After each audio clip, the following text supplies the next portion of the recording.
So Scott Monty, what the heck is the latest and greatest in social media and marketing these days, man? What are you working on? What's shaking? Well, Phil, I got to tell you, what's new is old. You've heard the notion that those who do not study the past are condemned to repeat it.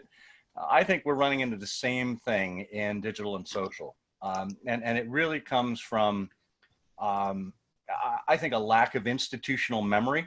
I'm seeing things repeated over again that we saw 8, 9, 10 years ago, stuff that we had to educate people on. And, as a professional communicator and marketer, consultant in that field, I'm finding it very difficult to simply go and, let's say, smack all the cockroaches. Let's go to the root of the problem, right? So rather than trying to correct these minutia of mistakes, I stepped back and I looked at the bigger picture, and I said, well, what's going on that is causing this? What is it that people are missing? And there's a few things going on. One, there's incredible pressure that people are up against right now. There's a daily drumbeat of requirements for content and to hit your numbers and to bring in leads and to make Wall Street satisfied, whether it's on a daily, weekly, or even quarterly basis, right? So we're unable to look at the bigger picture sometimes. The other thing is that we're seeing CMOs have a shorter tenure than ever, right? So they've got a limited time to make this kind of impact. And then at the same time, we've got staff that has had a huge turnover. So there's no institutional memory there to learn from the mistakes we've made before. So I look at this from a bigger picture perspective, and I realize that we're repeating not just the mistakes of the business and marketing space of the last 10 years, but of history. If you look throughout the course of recorded human history, we typically, I've got a call coming in the background, sorry about that. You typically see the same kinds of things happening over and over again. Why? Well, because humans are humans. We are still motivated by the same kinds of things. We still want the same kinds of things out of life. We want the same kinds of things out of relationships. And if we don't get that, then things take a sideways turn. So as a classics major, as an undergrad, I started looking back toward, what did I learn in literature and philosophy and drama and history, and even the history of business, to be able to take some great leadership lessons out of that and to apply them to what we're doing today. Because look, the platforms are going to change. I mean, we didn't have this kind of interaction on Facebook, even 5 years ago, let alone 10. So you have to be prepared for what's coming next. And without knowing what's coming next, the best you can do is look at human nature throughout history to give you the ability to predict what we need to be ready for in the future. Yeah, I firmly believe, right? Those that learn not from the past are certainly condemned to repeat it. And there's a lot of lessons that we've seen throughout history. But it's interesting because you're uniquely qualified for this, Scott. I mean, the neoclassical digital executive, which is fascinating to me, right? You're the only classics major that's been a global head of digital and social for a Fortune 10 brand. And now you're an executive, right? You're a keynote speaker and you're an advisor. So tell me, like, as you look to the past, what's like one big thing, and then we'll talk about more of them, but what's the one big idea that you're seeing that's really kind of stuck in the past that should be brought forward? Well, there's so many, really. So first of all, let me just say that people hear neoclassical advisor, they don't know what to make of it. Right? That I'm the only classics major that's led a Fortune 10 brand in social. Okay, great. Now what do you do with that? Well, the point here is looking at the bigger picture and looking beyond just the confines of social and digital, right? Having been at Ford Motor Company on the corporate communications team leading social, that meant I was exposed to pretty much every department within the company. Product development, marketing, customer service, legal, IT, on and on and on.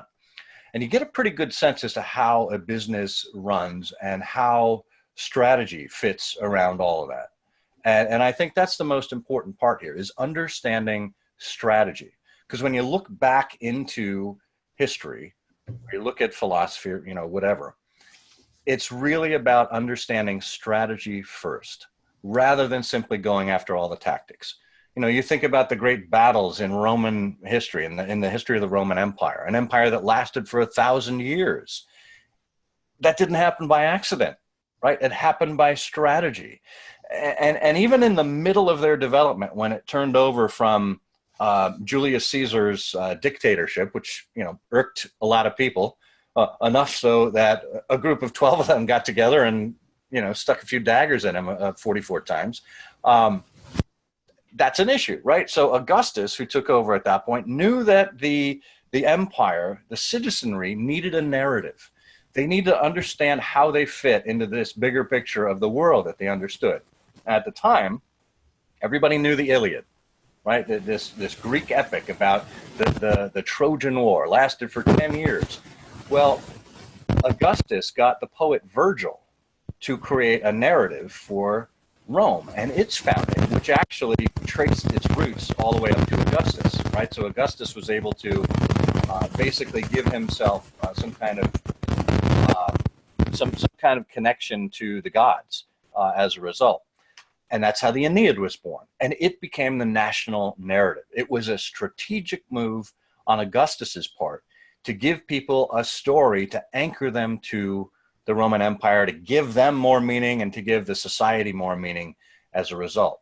And there is actually, there's a book I just got, and I haven't started it yet. It's called Grand Strategies, right? And it's about literature, statecraft, and world order, right? And it's all about storytelling and authors and how we've actually used literature and philosophy and all the rest to establish not only companies, but countries as well. So it's a theme that we see throughout. Wow. So storytelling being the central piece of that, it's no wonder that storytelling is central to so much marketing, right? I mean, if that's really where we're at, that's where we've been, that's where we're headed. So frankly, organizations that just want to send a few tweets or use a new weapon or tool, if you will, are going to lose to those that have the grander picture, that have the grander strategy around what they're going to do.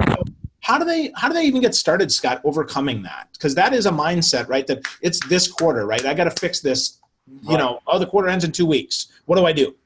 Right. And usually there's a rush. There's some kind of effort thrown at it. And the goal is just to get to that number, and sometimes we forget what the broader business strategy is. Well, why are we doing this? What are we in business for? Who are we serving, right? And to understand all of the stakeholders involved. And that's why, having a narrative, having a corporate strategy and a corporate vision with a very cleanly stated mission is so important. And we had that at Ford under the tenure of Alan Mulally as CEO, who would repeat that vision to us every email he sent, every town hall he hosted, every appearance on television. It was just that much a part of his DNA. And it was a very simple kind of narrative, one Ford, one plan, one team, one goal. That's it. And there was a narrative under each one, but it was distilled into that simple phraseology. Now, to get there, to get to that simplicity required a lot of hard work, a lot of heavy lifting, right? A lot of complexity. But it was understood that everybody in the company had a stake in that mission, right? And that's the thing. If you're, charging toward this end of quarter, deadline, it should tie back into what it is you're trying to do in the first place, rather than just mindlessly, trying to do the same thing over and over again. Interesting. So I certainly see how that can be helpful, right? That we tie that up, and if you have direct reports or you have people kind of in your up or down line, our goal then is to really create that connective tissue, which is often how that storytelling happens, right? That's to connect the big picture down to the micro level, so that it's what I'm doing today contributes to that mission. Is that right, Scott? Is that what you help organizations with, or what are you doing? It really is. It's about it, and I know this phrase is overused, but I've been using it for 10 years myself. It's about humanization. How do we, and that's especially important now because we've gotten to the point over the last decade and a half online where we've become further separated from each other as humans. We've got this electronic wall between us that makes it easy to, get trolled on Twitter or, run into fake news and call it out on Facebook, as it were. And there's this level of humanity that seems to be lost, that we don't have the same kinds of communication online as we would in person, right? And I think people are missing that. Right. And to the extent that you can make them not a number, not a figure on a screen, but a real human being, and acknowledge them for that, and build a relationship with them for that, and build a community around them. It's this whole pendulum swing that we're seeing. When social media first started out, we said, oh, it's about community. And then, it just grew by scale, and it's become an advertising medium for the most part, where brands talk at you, they interrupt you.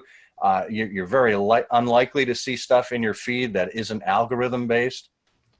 When this is the time when people would appreciate a piece of direct mail, a handwritten note, an email or an email newsletter that's designed just for them, that will reach their inbox more reliably than a Facebook post, for example. So we're seeing in some ways, going back to not quite the Stone Age, but maybe the Bronze Age of marketing, where people need help in understanding some of these basics about what it means to be human and what people are looking for these days. And that's what I help businesses with.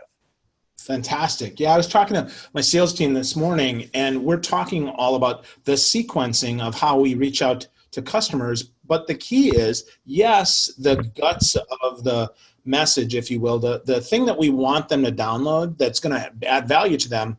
Okay, we might have marketing write that 3 sentences, but above that is human, below that is human, right? So we really have to humanize that, and the more we can inject our own personality into that and steer away from the faceless gray building, if you will, I think the more we win, and we absolutely are craving that, Scott. I mean, that's the difference between why Wendy's has 1 million followers and McDonald's has 1 million mockers, right? Well, true. And that's an interesting example, Phil, because McDonald's was a client of mine a couple of years ago. And their view of Wendy's is, well, look at their logo. It's a little girl. Always snarky, always kind of nipping at McDonald's heels. And McDonald's has been very true to their brand. They try to remain upbeat and happy and, really take that kind of higher road. Whereas Wendy's, would you like a side of snark with your burger? And it's entertaining. I won't say it's endearing, but what you're going to get when you see Wendy's on Twitter. Here's the thing. If you were treated that way when you walked into a Wendy's, how would you feel? Yeah. If it became part of their corporate shtick, where you go, all right, I know somebody behind the counter is going to give me some lip. Great. Then that's consistent. Right. And I think people nowadays crave consistency in their brand experiences. Right. So look, the auto industry is the first detractor of this. Everything we did at Ford made us really progressive online. The Fiesta movement, which, my gosh, was 10 years ago now. Holy cow. Where we had 100 influencers and we gave them cars from Europe for 6 months. We shared all of their content live, unfiltered. That's really an evergreen case study when you think about it. And it's true today more than ever before as a great example.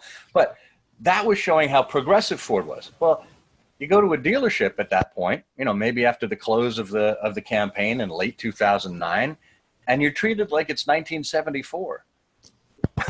That doesn't make sense. There's such a disconnect there between what you're seeing online and what you're seeing offline. And whether it's Wendy's or Taco Bell or, whomever, shtick is great for entertainment purposes, but how does it actually fit into the overall brand narrative? Yeah, well, and how does it fit into the strategy, right? To your point of what you made earlier, if it's snark, so for instance, Ed DeBevick's, their brand was full-on snark. I'm sure if they were still big now, they would absolutely be snarky on Twitter, snarky on Facebook, but you'd get that. And for me, I don't like that. I don't like the snark. In fact, I'm not a fan of the Wendy's brand. That's okay. But if that were consistent, that would make sense. But it ties up to that corporate strategy, right? Are we trying to embed that into the organization, or are we just trying to be smart so we can get people that follow me on social media? Well, and here's the thing, you know, Wendy's and Taco Bell, they've been very deliberate about what they do online. And look, I realize we're talking about, you know, QSR, you know, quick service restaurants right now as a category. You can apply this to whatever industry you want. But they did that very deliberately in the mind of going after younger customers.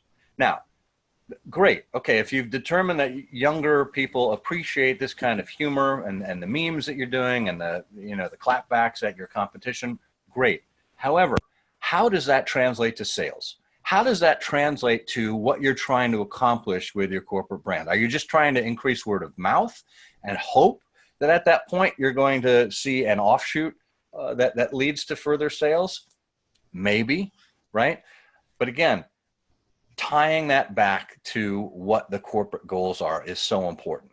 You know, you remember about, I don't know, 6 months to a year ago, IHOP changed the P in IHOP to a B. And there was a big reveal, you know, they led up to it. And it turns out the B stood for burgers. Now, they had burgers on their menu. It wasn't widely known. So they used this as, you know, again, a shtick, a PR stunt to drive more burger sales. Well, you know what? They saw a double of purchases of burgers at the restaurant.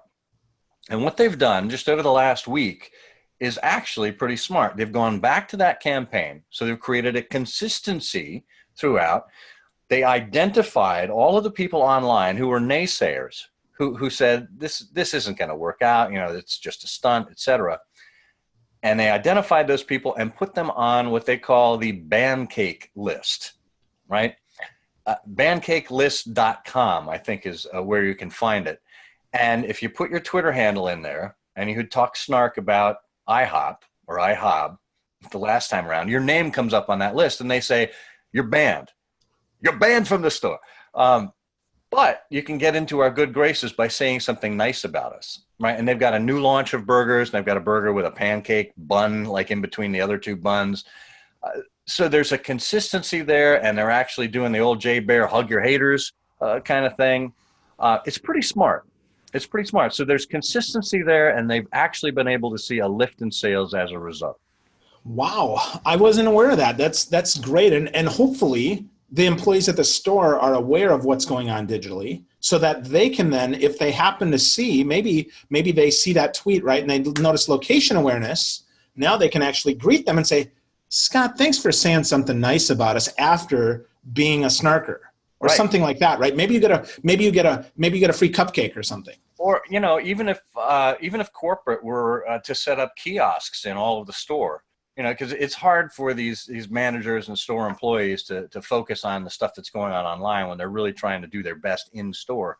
But if they had a kiosk there where you can check in and put in your, you know, log in with Google, log in with your Facebook ID or whatever, and the Bancake list comes up and you're identified in that actual restaurant, who knows what they would do? Would they shoot you with confetti or, you know, bring you a cupcake or whatever it is? I think there's lots of potential there.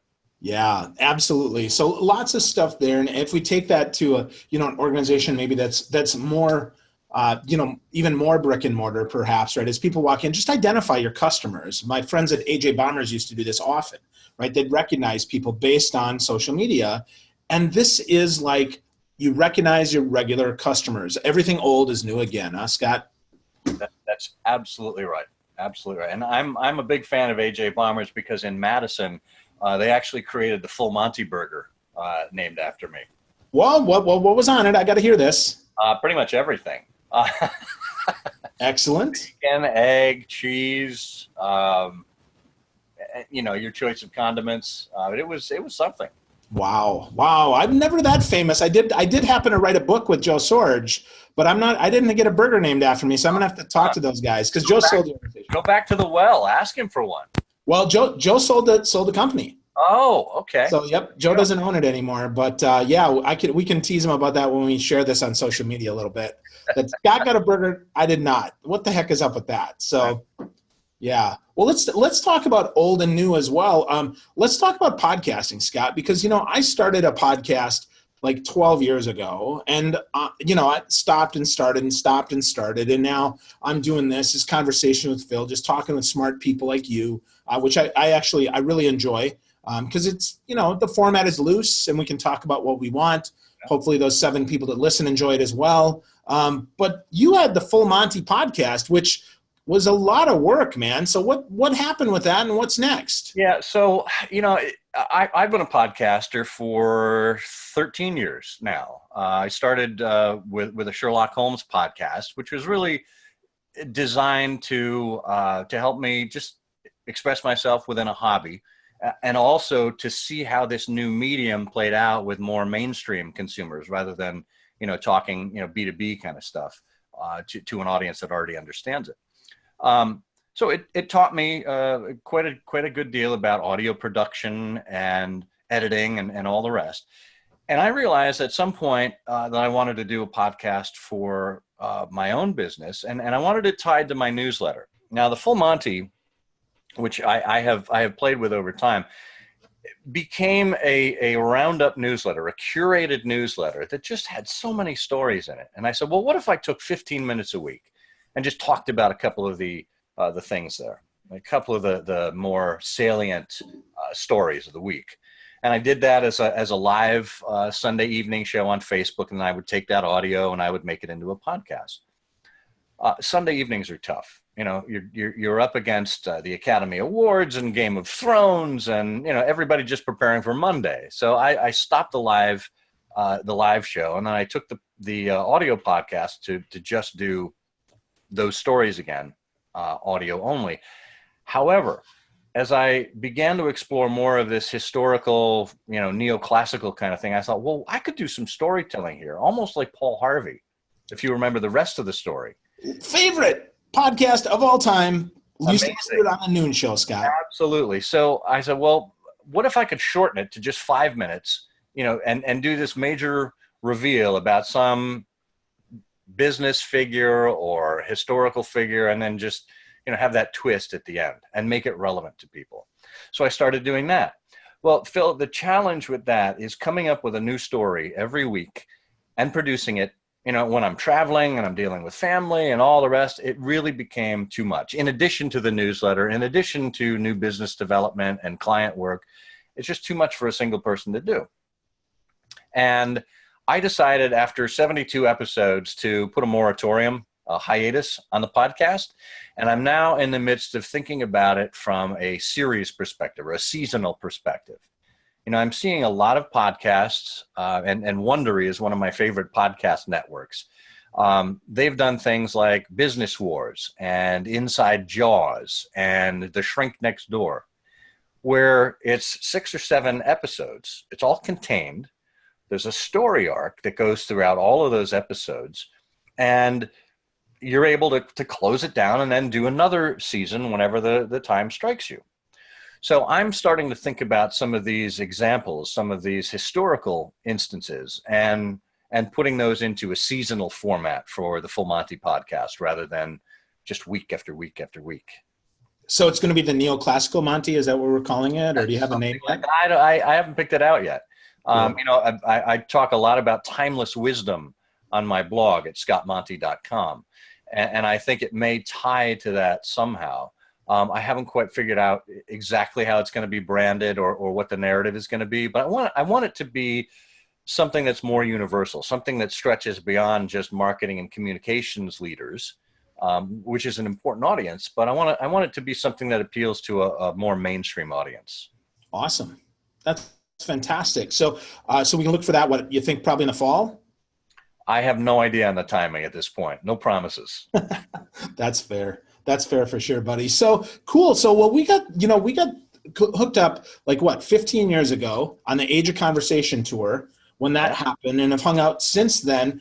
So thinking back to that, I mean, was there anything back then that maybe that you predicted, Scott, that has come true, or maybe that has been completely erroneous in what you remember from way back then? And I know I'm asking you to jog your brain, but we put together what, 3 or 4 volumes of 80 to 150 different articles from different people. I'm curious, if you think back to the nascent early blogging years, what's the same and maybe what's different? Well, I think the ecosystem in which we work now is much, much different. It's harder to get noticed and seen. It's harder to, I think keeping people's attention is the same. That's always been the case. It's harder to bring new people in. But once you have the people in that matter, I think there's that connection that's made. And again, I think we're seeing people go back to this. They're going back to blogging. They're going back to some of the basics, which to me is why it's so interesting that podcasting is taking off now, when to me it took off 14 years ago, back when iPods were a thing and iTunes came out. It's the very basics of storytelling, of talking to other people and being interesting to them. I mean, it sounds like a lot of platitudes, but the same kinds of things apply now. However, we have more ways of reaching other people potentially, and a lot of it's through paid advertising and sponsorships and whatnot. But I think it's more exciting than ever. So the thing is, trying to make sense of this all and to prioritize what matters for you and your audience is key, because you can't be everywhere. You used to be able to be everywhere because there weren't as many everywheres to be. And now you've got this whole universe of places to be. Pick a couple of platforms, pick a couple of things that make sense to you and most importantly to your audience, and be there and do it really well. I think that remains the same now more than ever before. Awesome. Great advice. You can't be everywhere because there's more everywheres. So pick a couple platforms and go deep on that. That's great advice, Scott. So Scott Monty, if people want to connect with you more, what's your favorite place for them to connect with you besides obviously scottmonty.com, which is my favorite place to connect? That's a good place to start. And that's where you can sign up for the newsletter and you'll get, the weekly Full Monty, which is a truncated roundup now. And it's a little more thoughtful. But again, it's designed to save you time and make you think. But Twitter and LinkedIn and Facebook, the three majors. I suppose we could throw Instagram in there, but I'm not as active visually because I don't have as many things to take pictures of as I used to when I was hanging out at the car track at Ford. So, LinkedIn and Twitter are great places, as well as my blog. Awesome. Awesome. So folks, if you've never heard of Scott Monty, now you have. He is the neoclassical marketing genius from all over the place online. Connect with him on Twitter. He's Scott Monty on LinkedIn, Scott Monty everywhere. And I'm grateful that you, Scott Monty, are my friend. It was so good to talk to you, buddy. Thank you. Thanks so much. Good to see you as always. Good to see you, buddy.